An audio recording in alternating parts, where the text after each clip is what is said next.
COVID-19. Semua nama dalam cerita ini disamarkan. Pagi itu memang berbeda. Aku merasakan kesedihan yang sangat dalam karena aku ditinggal ayahku untuk selama-lamanya. Menurut keluargaku, ayahku meninggal karena komplikasi penyakit. Dan karena saat itu sedang gencar-gencarnya virus corona melanda negeri ini, akhirnya menyebar isu bahwa ayahku meninggal karena virus tersebut. Hal itu tentu saja membuat aku dan keluargaku langsung dijauhi oleh masyarakat sekitar. Meskipun begitu, aku dan ibuku mencoba tetap tegar. Meski sebenarnya di dalam hati kami sangat terpukul. Setelah kepergian ayah, kini aku tinggal di rumah hanya berdua dengan ibuku. Hari-hari yang semula menyenangkan, kini berubah jadi sepi yang dibalut dengan kesedihan. Aku dan ibuku lebih banyak murung dan menjadi pendiam. Karena setelah ayahku diisukan meninggal karena corona, kami pun oleh warga kampung perlahan mulai dijauhi. Sudah tidak ada lagi warga yang mau menemui kami. Bahkan, saudaraku pun tidak ada yang berani berkunjung ke rumah kami. Hal itu membuat perasaan kami semakin sedih dan terpukul.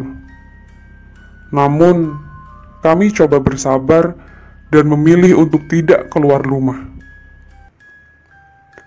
Di hari ketiga setelah ayah meninggal, sekitar pukul 8 malam, aku mendengar ibuku seperti ngobrol dengan seseorang di dalam kamar.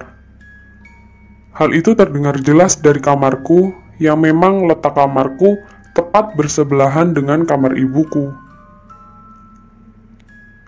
Saat itu aku mendengar dengan sangat jelas, seolah ibuku sedang ngobrol hingga tertawa terbahak-bahak.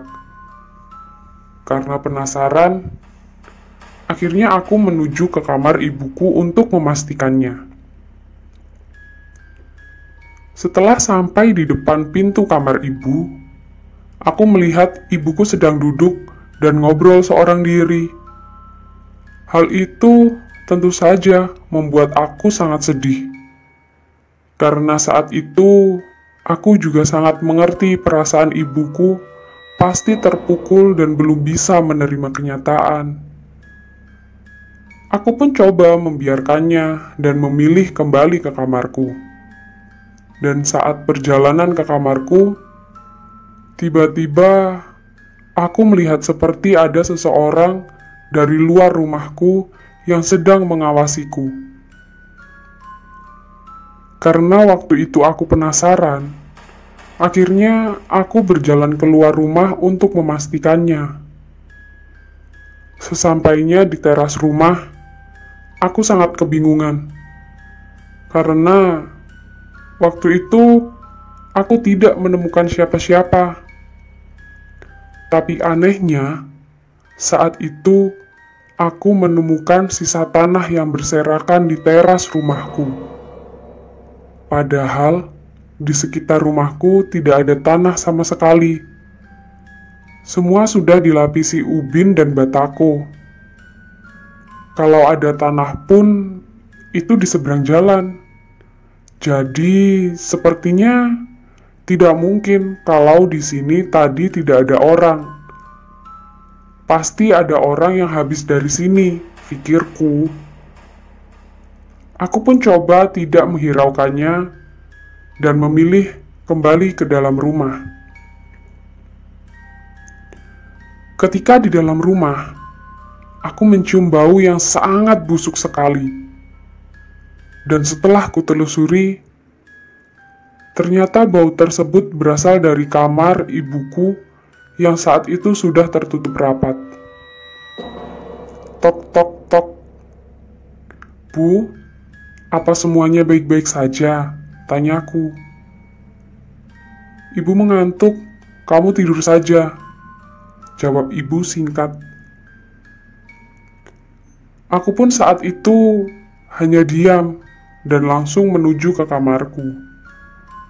Karena bau busuk tersebut masih menyengat, akhirnya kamarku kusemprot dengan pengharum ruangan agar aku tidak terganggu dengan bau tersebut dan bisa beristirahat dengan tenang.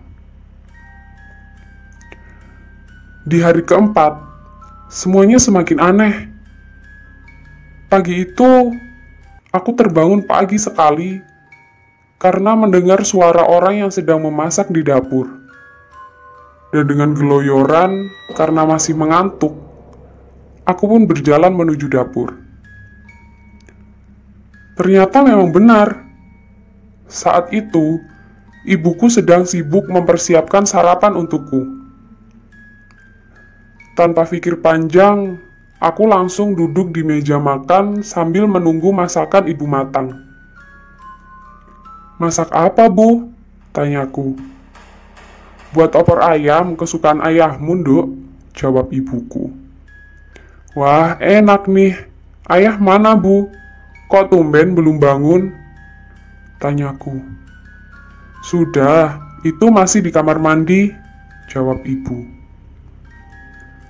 Saat itu memang ada suara seperti orang yang sedang mandi.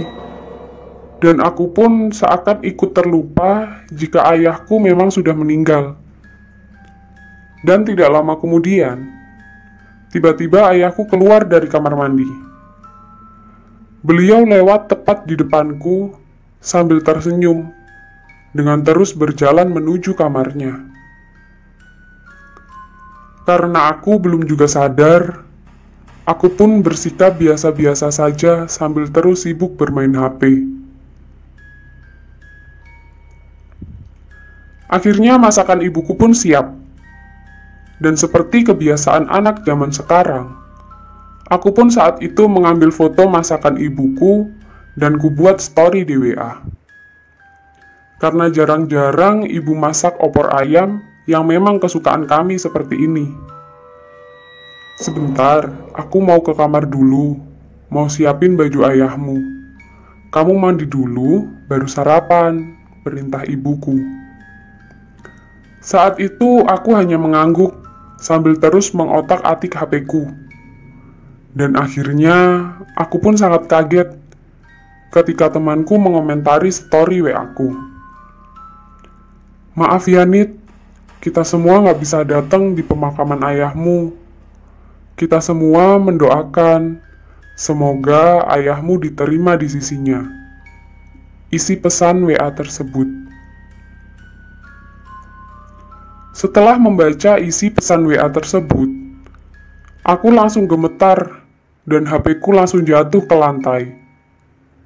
Waktu itu, aku langsung sadar kalau ayahku sudah meninggal. Dan tidak lama setelah itu, ibuku keluar dari kamarnya dan duduk di depanku sambil mempersiapkan makanan.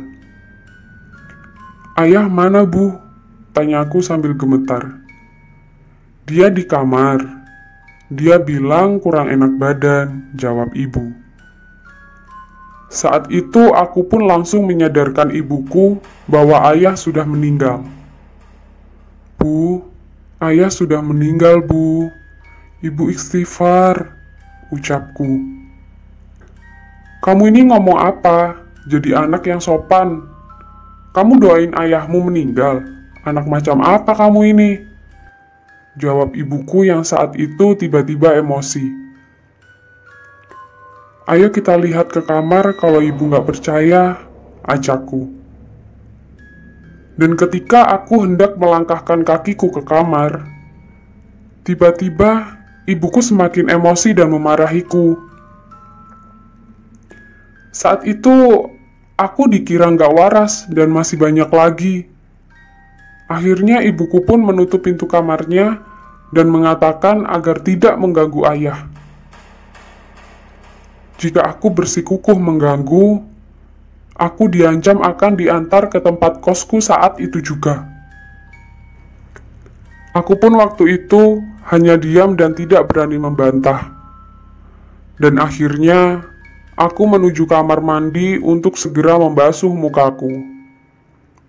Dan anehnya, kamar mandi saat itu seolah benar-benar seperti selesai digunakan orang. Itu terlihat dari air yang masih bergoyang, sabun yang masih berbusa, dan dinding masih basah terkena cipratan air. Waktu itu aku mulai ketakutan dan merasa ada orang lain di rumah ini selain aku dan ibuku. Karena masih takut, akhirnya aku berlama-lama di kamar mandi. Dan ketika di kamar mandi, lagi-lagi aku mendengar suara ibu yang sedang ngobrol, seolah sedang membicarakan hal yang serius dengan seseorang. Ketika aku coba mendengarkan lebih dalam, aku semakin terkejut. Saat itu, aku mendengar isi obrolan tersebut sama seperti obrolan ibu dengan ayahku sehari-hari. Karena waktu itu aku tidak bisa mencari bantuan kepada siapapun, akhirnya aku memutuskan untuk mengakhiri penderitaan ini sendiri. Saat itu tanpa pikir panjang, aku langsung keluar dan mencari sumber suara tersebut. Dan lagi-lagi, aku hanya menjumpai ibu seorang diri. Dan setelah aku mencoba menjelaskan kembali, akhirnya ibuku semakin memarahiku hingga ibuku saat itu menampar pipiku. Hal itu seketika membuat aku menangis, dan aku pun langsung masuk ke dalam kamarku. Di dalam kamar, aku menangis terseduh-seduh karena memikirkan kondisi keluargaku saat ini. Pikiran sudah kacau tidak karuan, sedih, takut, semua campur jadi satu. Dan akhirnya, aku pun seharian berada di dalam kamarku dan tidak mau keluar. Malam pun tiba. Saat itu aku hendak pergi ke kamar mandi, karena memang seharian aku belum mandi. Ketika aku melewati depan kamar ibu, aku sempat melirik ke dalam kamar. Dan betapa terkejutnya saat itu ketika aku mengetahui bahwa benar-benar ada sosok ayahku di dalam kamar tersebut. Aku coba terus berjalan ke kamar mandi sambil kebingungan. Setelah selesai mandi, aku kembali melewati kamar ibu. Dan ketika aku melihat lagi, saat itu aku benar-benar kembali terkejut karena sosok ayahku menoleh ke arahku sambil tersenyum. Sontak aku langsung lari ke kamarku sambil ketakutan. Keesokan harinya, semua berjalan seperti semula. Ibu kembali memasak dan melakukan aktivitas seolah ayah masih ada. Saat itu, aku hanya diam dan langsung menuju kamar mandi.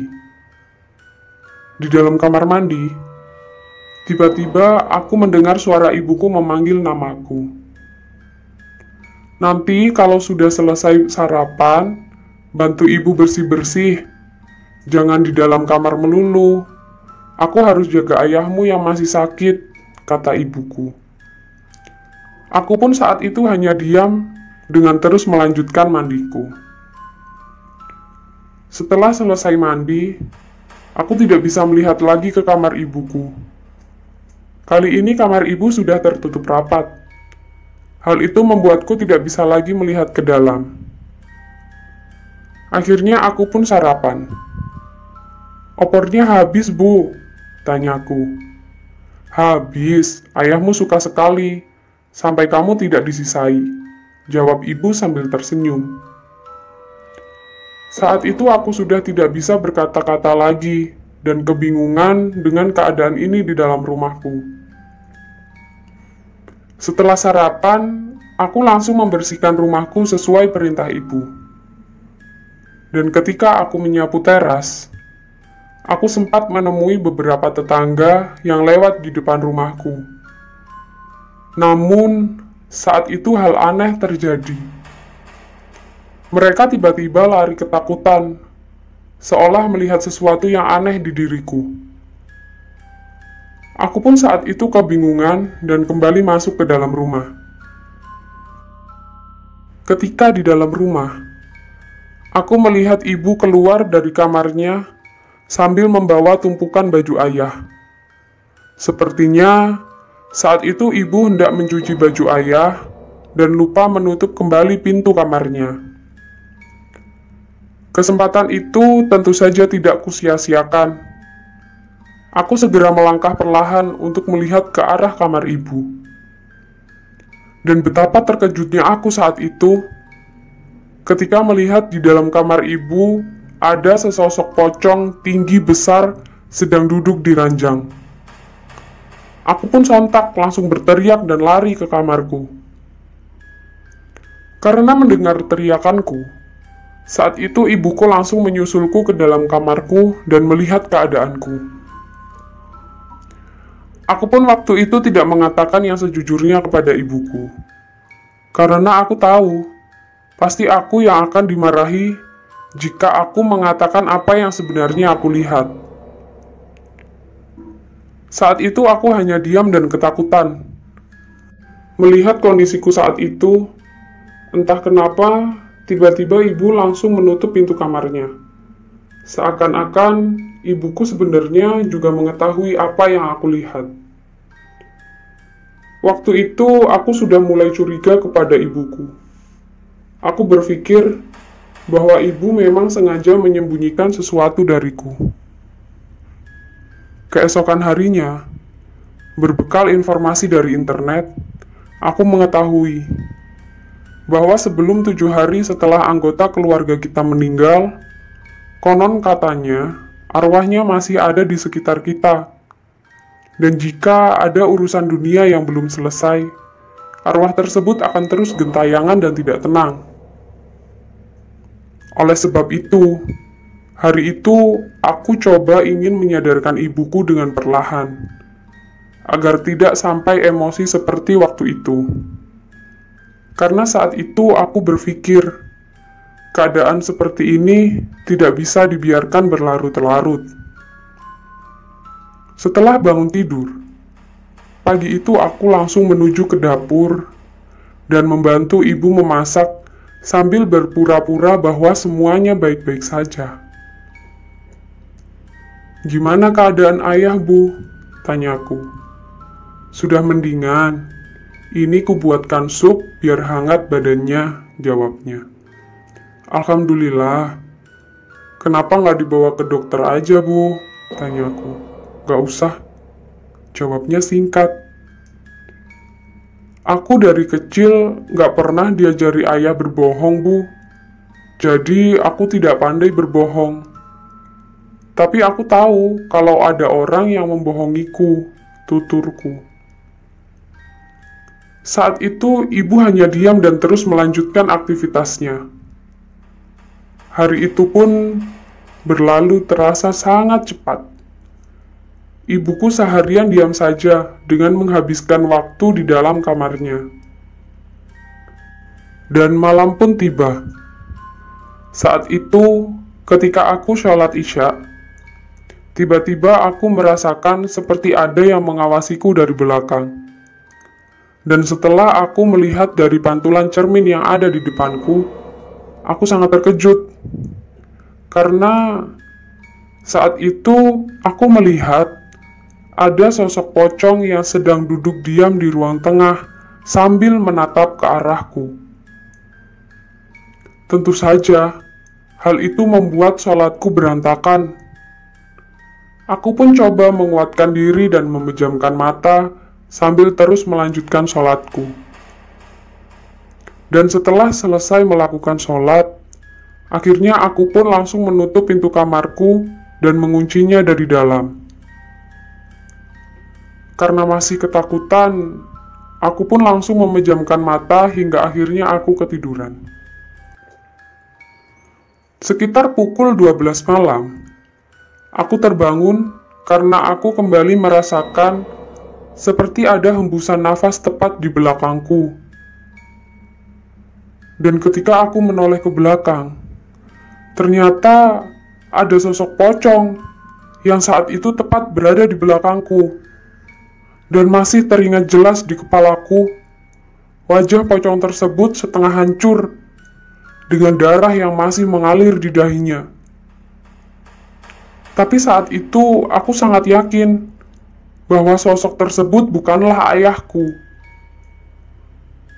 Aku pun langsung terkejut dan berteriak sekuat tenaga.